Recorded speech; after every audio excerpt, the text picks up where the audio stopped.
नमस्कार, मैं मनभूषण कुमार आप सबको मैं अपने YouTube चैनल पर स्वागत करता हूँ। 22 जनवरी 2024 को अयोध्या में दिव्य राम मंदिर का उद्घाटन होने जा रहा है और चारों तरफ कहीं बैठिएगा मंदिर का चर्चा, कहीं बैठिएगा मंदिर का चर्चा। और संघ के लोग, संघ से मेरा तात्पर्य राष्ट्रीय स्वयंसेवक संघ और उनके अनुषांगिक इकाई से है, जिन्होंने इसको और भी दिव्यता प्रदान किया है और हिंदू के जनमानस तक पहुंचाने का लगातार कार्य किया है। और उसके लिए काफ़ी मात्रा में, हमको लगता है करोड़ के मात्रा में उसका पंपलेट छपवाया गया है और पंपलेट छपवा के उसका वितरित भी किया गया है। भगवान राम के मंदिर का, वहाँ आने का निमंत्रण का, और उसके साथ कुछ चावल भी निमंत्रण के रूप में दिए जा रहे हैं।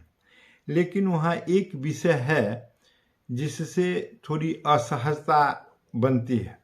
यह बात तय है कि 22 तारीख को भारत के प्रधानमंत्री नरेंद्र मोदी ही उस मंदिर का, जो अयोध्या में है, उसका प्राण प्रतिष्ठा करेंगे।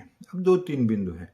एक, राम लला की मूर्ति जो पहले से है तो उसकी पूजा अर्चना हो रही है, तो क्या एक मंदिर है और उनका प्राण प्रतिष्ठा पहले से है, तो फिर दूसरे तरफ जो है वो कई लोग, बड़े दिव्य दिव्य लोग को निमंत्रण दिया जा रहा था और कई लोग छूट रहे थे। लेकिन अभी अभी सुनने को मिला कि राष्ट्रपति महोदया जो द्रौपदी मुर्मू हैं, तो उनको भी निमंत्रण दिया गया है।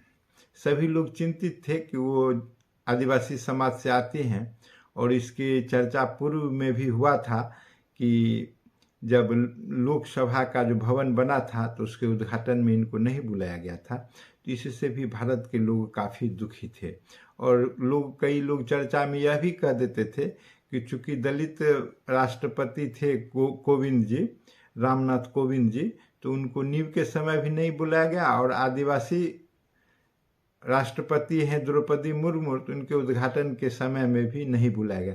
हालांकि इस प्रकार का बात भाजपा के लोग करते हैं, लेकिन हम लोग राष्ट्रपति को राष्ट्रपति मानते हैं। वो राष्ट्र के स्वामी हैं और भारत के प्रथम नागरिक हैं। तो जब भारत के प्रथम नागरिक हैं तो उनका हर स्तर पर मान सम्मान होना चाहिए, इसमें कहीं से कोई कोताही नहीं है। वो हम लोगों के प्रथम नागरिक होने के कारण भारत का सबसे मजबूत स्तंभ और पिलर है। लेकिन यहाँ जो सबसे बड़ी बात आ रही है, उसमें कई शंकराचार्यों ने इसका विरोध किया है। हम सभी यह बात से भली प्रकार से जान लें कि भारत में जो शंकराचार्य की परंपरा रही है, वह शंकराचार्य जो थे वो जगत गुरु शंकराचार्य थे, जिसको आदि गुरु शंकराचार्य भी कहते हैं। वो मात्र एक शंकराचार्य थे और उन्हीं को, परंपरा को आगे बढ़ाने के लिए भारत में 4 पीठ स्थापना की गई है और उस पीठ में वर्तमान में 4 जगत गुरु शंकराचार्य जो मान्यता प्राप्त है। ऐसे तो आज कोई पंडित अपने को शंकराचार्य कहने से रुकता नहीं है, लेकिन धर्म से जो समर्थित है वह 4 शंकराचार्य वर्तमान में हैं और वो हैं पश्चिम पीठ शारदा के शंकराचार्य शारदानंद सरस्वती। ये 2022 से अपने पद पर आसीन हैं। और एक हैं उत्तर पीठ के जोशी मठ के शंकराचार्य हैं, ये हैं अभिमुक्तेश्वरानंद। ये हैं 2022 से यह भी अपने पद पर आसीन हैं। और एक है पूरब पीठ के गोवर्धनपुरी के शंकराचार्य जो पुरी में हैं, वे हैं स्वामी निश्चलानंद सरस्वती। ये 1992 से अपने पद पर आसीन हैं और पीठाधीश हैं। और दक्षिण पीठ के सिंगेश्वरी के शंकराचार्य हैं जो कर्नाटक में हैं, भारती तीर्थ जी। ये 4 शंकराचार्य हैं जो विधि सम्मत ढंग से, जिनको अपने गुरुओं से, चूंकि ये गुरु परंपरा है, तो उनको अपने पीठ का जगत गुरु बनाया गया है। लेकिन आज तो देखते हैं कि छोटे छोटे मंदिर और मठ के लोग भी अपने को शंकराचार्य कहते हैं। और ये चारों शंकराचार्य ने अभी तक अयोध्या आने का जो है सो अस्वीकृति दी है। उनका अपना मानना है, उनका मानना है एक तो तिथि को लेकर है, दूसरा यह है कि हम जब शंकराचार्य हैं, धर्म में हम सबसे श्रेष्ठ हैं, तो फिर हमारी आसन उच्च होनी चाहिए, यह उनकी मान्यता है। और फिर जब नरेंद्र मोदी प्राण प्रतिष्ठा भीतर से करेंगे, हम वहाँ जाएंगे और बाहर टीवी पर बैठ कर हम उनके कार्यों को देखेंगे, तो फिर मेरा वहाँ जाना कोई फलीभूत नहीं हो रहा है। यह उनका मानना, चूँकि भीतर में जो गर्भगृह में रहेंगे तो वह रहेंगे प्रधानमंत्री नरेंद्र मोदी, वहाँ के राज्यपाल रहेंगे वह हैं आनंदीबेन पटेल रहेंगे, वहाँ के मुख्यमंत्री रहेंगे वह हैं योगी आदित्यनाथ हैं। आप ये 3 आदमी होंगे। राष्ट्रीय स्वयंसेवक संघ के संचालक या अध्यक्ष आप कह सकते हैं, तो वो हैं डॉक्टर मोहन भागवत जी भीतर में रहेंगे। और फिर जो है सो एक चंपत राय जी रहेंगे भीतर में, यह रहें। और फोटोग्राफर रहेगा 10 ठो, लगभग कम से कम 10 फोटोग्राफर तो रहेगा जो फोटो खींचेगा। आदमी में ये 5 रहेंगे, लेकिन फोटोग्राफर कम से कम 10 रहेगा, हर एंगल से रहेगा, ताकि वो फोटो ठीक से हर एंगल से खींचा जा सके और उसका टेलीकास्ट भी ठीक से हो कि सभी लोग देख सके। तो इसके विरोध में, चूंकि शंकराचार्य इस बात से संतुष्ट नहीं है, एक तो तिथि पर भी उनकी आपत्ति है, दूसरा शंकराचार्य का कहना यह है कि मंदिर का निर्माण अभी ठीक से हुआ नहीं है, और मंदिर के बगैर निर्माण का इस प्रकार का कृत्य होना वो भी ठीक बात नहीं है।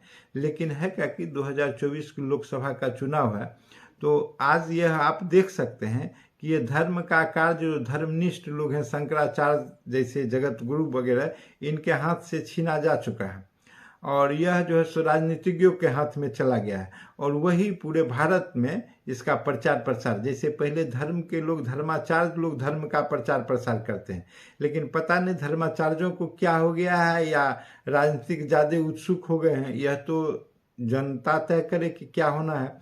लेकिन आज सभी लोग धर्माचार्य ही बन गए, और इस प्रकार से जन जन तक जो चावल पहुंचाए जा रहे हैं, या इस प्रकार को आदमी को जागरूक किया जा रहा है, जिसमें धार्मिक लोगों का कोई योगदान नहीं है। इसमें कोई भी धार्मिक संस्था इन्वॉल्व नहीं है, जुड़ा हुआ नहीं है। खासकर शंकराचार्य जो हम लोग को जो सबसे श्रेष्ठ हैं, क्योंकि भारत में मात्र 4 शंकराचार्य, ऐसे तो अनेक लोग, सभी लोग अपने आप को शंकराचार्य, स्वघोषित शंकराचार्य कहते हैं, लेकिन मान्यता प्राप्त शंकराचार्य नहीं है, और एक दूसरे को चुनौती भी देते रहते हैं। खैर यह अलग मैटर है। तो यह बात रही, तो इसीलिए इन शंकराचार्यों को ऐसा लगा कि हम जगत के गुरु हैं और ज्ञान में हम सबसे श्रेष्ठ हैं, क्योंकि इनको अलग अलग विधा, वेद, शास्त्र, हर चीज़ का ज्ञान है। तो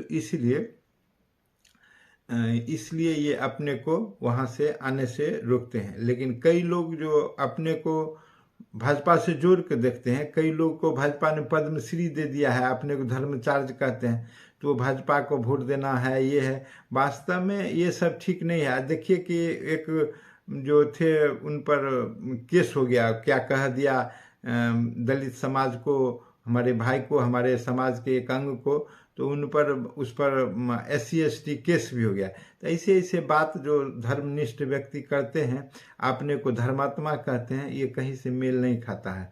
इसलिए उनको धर्म का पद त्यागना चाहिए, यह ठीक नहीं है। हमारा सब समाज का सब भाई है, सब एक अंग है, सबके साथ एक रोटी का सभी टुकड़ा है, और सभी को मिलजुल के रहना है और इसी समाज में। इसीलिए हम किसी के बारे में कोई भी गलत शब्द नहीं कह सकते। सभी सम्मानित हैं, सभी हमारे समाज के पूजनीय हैं। इस प्रकार से आप देखेंगे यही स्थिति रही। और मंदिर का उद्घाटन 22 को हो, इसको सबका समर्थन है, लेकिन शंकराचार्य का सम्मान भी हो। अभी देखिए कि भाजपा के केंद्रीय मंत्री जो है राणा, जो शिवसेना में थे, वहाँ से वापस आए हैं, फिर भाजपा में ज्वाइन किए हैं, अभी केंद्रीय मंत्री बने हुए हैं, और वो कह दिया क्या कि शंकराचार्य का धर्म में क्या योगदान है। अब कुछ हम कह दें कि किसका क्या योगदान है, अरे धर्म है तो जो विद्वत जन हैं वही लोग धर्म को बचा के रखे हुए हैं। इसीलिए कि जब आपके पास किताब कॉपी नहीं था, तो यही ब्राह्मण लोग थे, यही धर्मनिष्ठ लोग थे, यही ज्ञानी लोग थे, जो जिह्वा पर याद करके आपके सारे सनातन व्यवस्था को बचा कर रखा, जिसके बल पर आज भाजपा कूद रही है कि हम सनातनी हैं। अच्छा है, आप सनातनी किस प्रकार का सनातनी है? जब जिसको सनातन के पुरोधा को आप सम्मान देना नहीं जानते हैं और उसके बारे में कहते हैं कि इसका क्या योगदान है, तो आपका भाजपा में आपका क्या योगदान है भाई? आप मंत्री जो बने हुए हैं, कुछ योगदान है क्या? आप कहाँ से कूद कर आ गए और कहाँ आके तुरंत मंत्री बन जाते हैं? आपका क्या योगदान है भाजपा? हम भाजपा ही पूछ रहे हैं, कोई योगदान है? आपको जाना चाहिए जहाँ से आए थे वहाँ, या जहाँ आपकी उत्पत्ति है तो आप अपना कीजिए। तो आप जो है सो रासलीला है, और दूसरे के बारे में आप करेक्टर ढीला करते रहते हैं। ये सब ठीक बात नहीं है। आप जहाँ से आए वहाँ जाकर आपका हिसाब किताब खाता खेसरा वहाँ बचा हुआ है, वहाँ जाकर जो सब हिसाब लेना है से लीजिए। लेकिन शंकराचार्य धर्म के बारे में, हिंदुत्व के बारे में आप अल्ल आके भाजपा में आ गए तो आप सबसे बड़ा हिंदूवादी हो गए, ऐसा नहीं हो सकता है। ये तो बिल्कुल गलत बात है। शंकराचार्य हमेशा पूजनीय है, वो लोग धर्म को बचा कर लाए। धर्म अगर हम जीवित है तो उन्हीं लोगों से जीवित है जो कि धर्म के श्रेष्ठ पूजनीय लोग सब हैं, इसलिए उनके प्रति बिल्कुल सम्मान, बिल्कुल आदर रहेगा।